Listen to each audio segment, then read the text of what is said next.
Today we get a lot of new information on the Jack Eichel situation from Elliot Friedman and a whole new concept on how this might end up being handled. Could the NHL actually step in to help resolve this situation? We'll discuss that plus the possibility of the Dallas Stars unloading some pending unrestricted free agent veterans as the season goes along. Do the Leafs have a pending trade coming up soon for Pierre Engvall?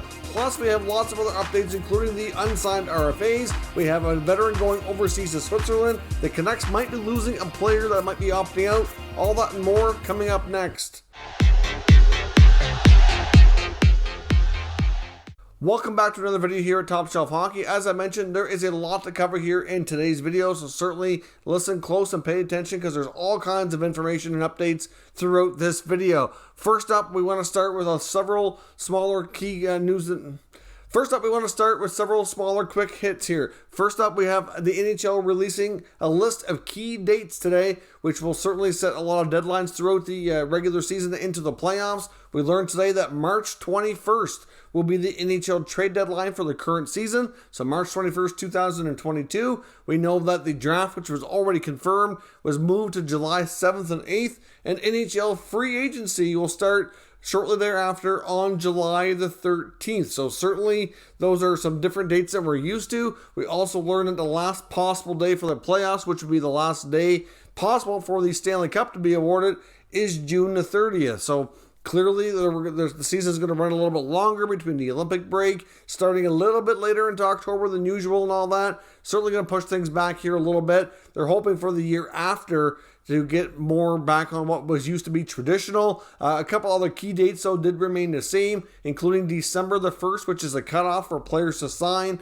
and be able to play this year. And also January the 1st is your date for players on one-year contracts to start being able to be eligible to negotiate a contract extension. So those key dates were all confirmed here by the NHL today. We also got word that the New York Rangers have announced intentions to retire the number for longtime goalie Henrik Lundqvist. This is not coming at a huge surprise. After his announcement of his retirement, the Rangers at that point did confirm they would be doing it at some point, and that retirement will be taking place later this season on January the 28th. After that was announced today, ticket prices for that game have already skyrocketed. A lot of them were averaging around a couple $100, and now they're upwards anywhere from $600 to $1,000. So if you're a Rangers fan, you live in New York, you want to attend that game, you certainly want to see if you can get yourself a deal if you didn't already have tickets, because you're going to end up paying a substantially bigger amount now that that's been announced. So we'll see what that does, but I'm sure it'll be a packed house no matter what. Enough people will find a way to get themselves into the building, I'm sure. Longtime NHL veteran defenseman Sami Vatanen, who failed to get an NHL contract this year, has signed over in the Swiss League. So he's leaving the NHL for 1 year. I'm a little bit surprised, to be honest, that Vatanen could not find a contract. It seems like it wasn't that long ago he was a pretty coveted defenseman in the Anaheim Ducks organization. Was a part of a fairly big trade, at least it looked to be at the time, to go to the Devils. And really things never really worked out. And then he bounced around to a few teams, and now he can't even get a contract, and he's only 30 years of age. So we'll see what happens if he ends up staying in Europe or eventually makes a return to the NHL or what have you in that regard. We also have our first two potential situations for supplementary discipline. We had a couple of situations in last night's NHL preseason action that are likely going to lead to either fines or suspensions. We have two hearings coming up here, including Ottawa Senators youngster Ridley Grieg, who had a really solid start to the game, scored himself a beautiful goal, and then later cross-checks Pierre-Luc Dubois right in the face, was given a 5-minute major in the game misconduct, and is now facing a hearing here with player safety. So I'm assuming he's likely going to be suspended for at least a game or two. I don't know how they're going to handle that, considering he's not guaranteed to be on the NHL roster. I'm not really sure how that's all going to work out, but he'll have to serve the suspension at some point here. And we also saw Capitals defenseman Dylan McIlwrath be facing supplemental discipline here for an illegal check to the head against Boston Bruins defenseman Stephen Fogarty, who was basically knocked out from that hit as well. Certainly a nasty situation on the ice. That one will likely lead to suspension as well, but again, you don't know how these players that are not regular players, how that's all going to play out, but we'll see what happens there. A few quick injury updates. Canucks defenseman Brady keeper, who I mentioned, was taken off ice on a stretcher, has been confirmed to have a broken leg. So he's going to be out for a substantial amount of time for Vancouver. So that's certainly a big blow. Staying with Vancouver and some defense news. There's other news here regarding Travis Hamonic. We don't know for sure if Travis Hamonic is now going to play this year. Of course, they signed him to a multi-year contract. Now, after the NHL announced the mandate of the vaccine and all the restrictions that comes with it, if you're not vaccinated, now that appears to be the stumbling block why he has not arrived at training camp as of yet. And the deadline to opt out if you're not going to play is this coming Friday. So they only have like another 3 or 4 days. So it's quite possible, from what we're hearing between Rick Dhaliwal and other Canuck media, that it could come a little sooner than Friday. But apparently he's weighing up the possibility of either opting out for this year alone, announcing his retirement, or he might come back and play. Now, there's some rumors and reports out there that he does not want to be vaccinated, and we cannot confirm that that's the case at this point in time. Rick Dhaliwal said he's not hearing about anything about anti-vax or anything like that. It could be a case where he doesn't want to be vaccinated for this particular virus. I don't know. We can't really say with any certainty, but many feel that it is related to that. Otherwise, it just seems a little odd that he would assign a multi-year contract, and then afterwards that comes announced, and now he's not showing up to camp, right? So you kind of put 2 and 2 together and think it's got to be connected to that, and it likely is. But we do know that Travis Hamonic is, a big family man. They make decisions as a family, and he's certainly going to take all of their best interest into consideration here when deciding what to do. So you can't fault him for that. That's his personal choice. That's his personal decision to make, and we will see. But ultimately, if he does not play this year or retires, that's going to give the Canucks some extra cap space, which will help with their negotiations with Pettersson and Hughes. I know Dhaliwal and others have said they need to make sure they take that money and put it into getting those guys signed. Gives them a little bit more flexibility. It's almost like a gift that falls into their lap in a sense. But it does leave a big hole on their blue line, and he was likely slated to play with Quinn Hughes as well quite a bit, and now he won't be there. Of course, Hughes already lost his previous partner, Chris Tanev. It leaves a hole on the blue line, so they need to address that. And even a guy like Brady Keeper, who really hasn't been a regular NHL player at this point, would have an opportunity to step up maybe and get some more minutes and maybe get a chance to play a bigger role within the organization. And now he's down too, so it's not like a huge blow, but it certainly doesn't help matters. So we'll have to see how the Canucks handle the situation, and hopefully we'll have a decision on Hamonic here in the not too distant future, so they know what they're doing with that cap space, or if they're going to have him in their lineup, or how that's all going to play out. The other part of the injury news here, which before we spun off here into Hamonic, was Cole Caufield. Of course, he left Montreal Canadiens practice. Ended up being, they didn't want to say too much in the beginning, but now we know that he's going to be out for about a week with an upper body injury. So we won't be seeing a whole lot more preseason action for Cole Caufield. It's obviously going to take him out of training camp for about a week's time. He very well could still get into the remaining ending part of camp, and there might be opportunity for a little bit more action there before the season starts. But either way, Caufield is on IR for the time being for Montreal. And the other piece of news today, which was certainly a different piece of news, we get word that a 2017 draft pick, Nikita Popugayev, who was drafted in the 4th round, a Russian player who's been playing in the KHL for the past few years, has decided to retire at a young age of 22, and he's going on to be, or trying to be, a social media influencer. I don't know, I didn't really take time to check out any of his social media, so I don't really know exactly what he's all up to, but looking at the statistics from the KHL, he hasn't really put up hardly any points at all. Maybe he just didn't have a lot of confidence he was going to be able to keep playing and keep pursuing his hockey dreams or career. I don't really know. Not a player I was overly familiar with. I mean, I do remember kind of hearing the name a while back, but it's been quite a while since I've heard anything about this prospect. And now he's retiring at the young age of 22, so not something you hear very often, so I thought I would pass that on. A couple quick notes here as well on the unsigned RFAs. A lot of this as well comes from The latest 31 or 32 Thoughts podcast, actually, from Jeff Merrick and Elliot Friedman, was just released earlier today. It's their first for the new season when it comes to the news-related stuff. They do have some other podcasts that were released recently, but they were just player interviews that they conducted during the NHL media days that they had between Chicago and Toronto.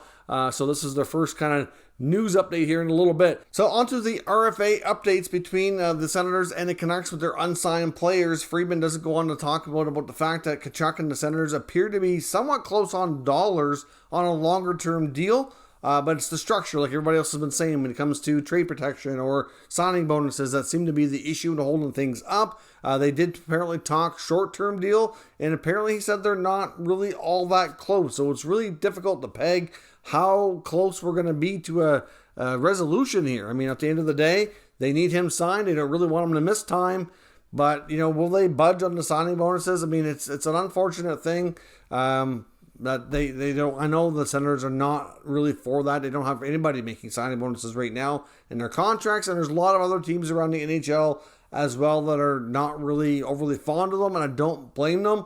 But it looks as though they're playing hardball, and we'll see where this goes. But it doesn't sound like anything is close at the moment. When it comes to Pettersson and Hughes, they mainly talk more about Hughes, talking about the fact that he's heard that the Dahlin contract could have changed things here a little bit. Obviously, it sounded like the Canucks were offering a 3-year deal around $5 million prior to that announcement, and then also on a 6-year deal around $7 million. So that does seem low based on what Dahlin's going to be making. Hughes has to be more, right? So that sounds like they're ways off on money. When it comes to Pettersson, the same sort of thing. He feels like a McIlwrath comparable is probably wise. He feels like, based on what he's been hearing from the Canucks on Pettersson, is that they were offering more than Matthew Barzal, but not as much as Kaprizov. So probably around that 8 and change range. And I'm just not quite sure that's going to get anything done. We'll have to see where these 3 remaining unsigned RFAs go.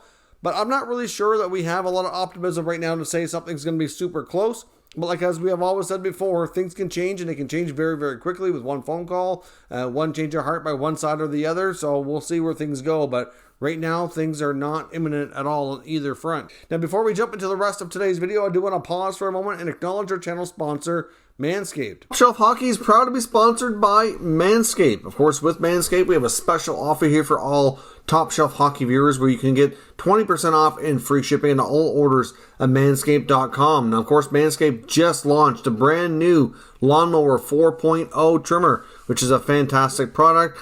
They've taken the level up here, even again with the skin-safe replaceable blades. It's waterproof, it's wireless charging, has a travel lock on it, as well as a nice light so you don't miss what you're doing. So certainly a terrific product. Now, many people associate Manscaped with their trimmers, which is certainly kind of their top product, but they do have a lot of other great options as well, including what they call the Weed Whacker, which is another trimmer for your ears and nose. And they have a variety of deodorants and sprays as well, which also keep you fresh and are terrific as well. So certainly Manscaped has a lot to offer, and we certainly highly recommend all of their products. So check out manscaped.com and use promo code TSH for 20% off and free shipping. Getting into the trade talk of today's portion of the video, I do want to reference an article on the Dallas Stars written by Matthew DeFranks talking about a lot of their pending RFAs. Now, of course, this is all contingent on what he's talking about here on whether or not the Stars have a good season. Clearly, if they're looking to be a playoff team and they think they can make a bit of a deep run, they're not going to unload players. But we've talked about John Klingberg here in the past few days, how his future is uncertain in Dallas, given the fact that they have so much other money tied up in their blue line, and they don't have a lot of other money really to, don't have a ton of cap flexibility, because he's going to be commanding a pretty decent, amount of money. So that's going to complicate things. But as I mentioned in that video, obviously some of these other are UFAs that are making a lot of money right now. If they don't come back, that could be the solution to free up money to keep him. But then your forward group is a little bit weaker, right? So it's difficult to say what direction they go in. However, he feels if they're not going to be making the playoffs, or as we get closer to the trade deadline, guys like Joe Pavelski and to a degree Radulov and even Holtby could all be expendable, possibly along with Klingberg, as we've talked about here before. Now, Radulov does have a no-move clause, so he obviously has a little bit more control over that situation.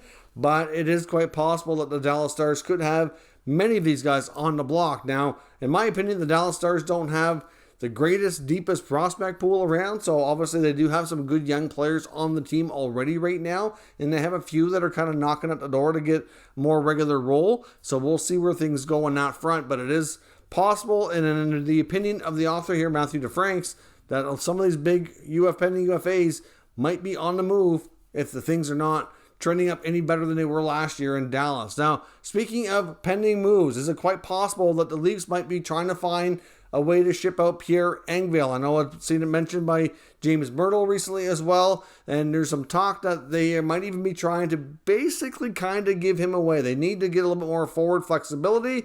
They also need to create a little bit of space if they can. They have a lot of guys battling for jobs.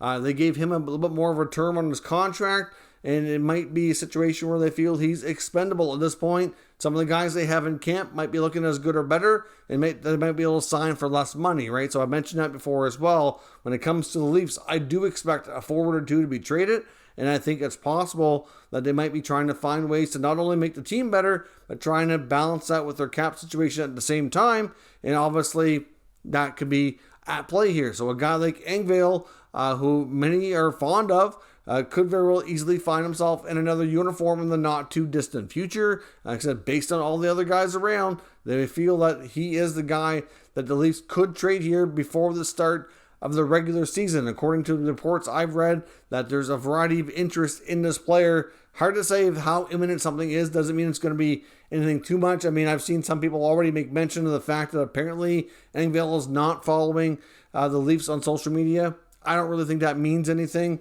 Sometimes it does, sometimes it doesn't. I don't really think we can put a lot of stock into that though, but we'll see where this goes. But there are reports that Engvall could find himself on the way out of Toronto in the very near future. I want to touch on the Eichel situation. Elliot Friedman and Jeff Merrick talked about the Eichel situation at great length in today's 32 Thoughts podcast, and it kind of puts a new spin on things and how this could go. And Elliot Friedman believes that there might have to be a situation, he doesn't know if it's possible, but feels it would be very helpful and almost needs to happen for the league to step in here, because it's not good for anybody involved. The fact that Jack Eichel has missed so much time already, and if this gets punted down the road and he has to miss pretty much the whole season and it's out again, that's going to be pretty close to 2 years that Jack Eichel has not played hockey, and he's one of the bigger names on a huge contract, and that's not good for business for anybody involved, especially him, the team, the league, everybody, right? So could we see a situation where the league kind of steps in here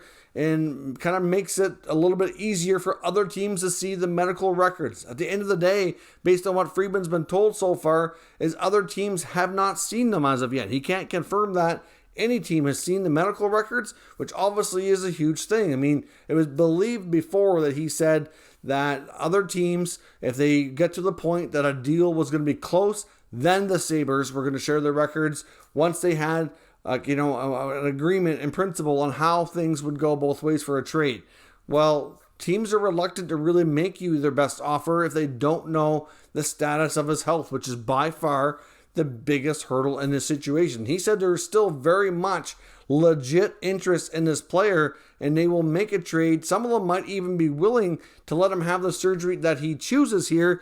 He said he can't confirm that other teams definitely would or would not. But obviously at the end of the day here, he can't rule it out either, right? So if other teams can see the medical records, that could be a condition of the trade. They say, okay, we'll give you this for Eichel. Here's the condition so that he knows what's going to happen once he comes here. We'll let him do this surgery, or we do this trade only if he does the fusion surgery or what have you. But there are teams out there that were reported before that were okay with this experimental surgery, and which is, the disc replacement surgery is not completely experimental. It just hasn't been done on a pro hockey player in the NHL. Now, Friedman also goes on to talk about the wondering if they would suspend Eichel too, because obviously he's not, taking their medical advice. Obviously he failed his physical. Could they suspend him and try to withhold pay? Because like I mentioned before, I've said this before too, if they try to do that, that's going to make things get even nastier. And Friedman wonders if the league doesn't step in, or if this goes on too much longer,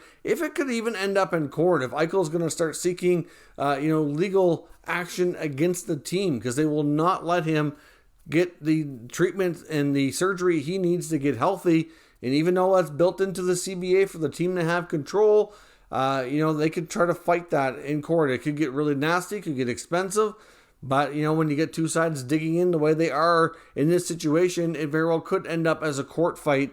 So I don't think anybody really wants it to get to that. And I do agree with Friedman's take that it would be nice to see the league step in and say, listen, we obviously want to respect the CBA here. We understand you have control over the situation. You can't force him. He can't force you to have the surgery that he wants to have. But at the same time, it's really bad for everybody's sake here the longer this drags on. So why don't you let the other team see the medicals?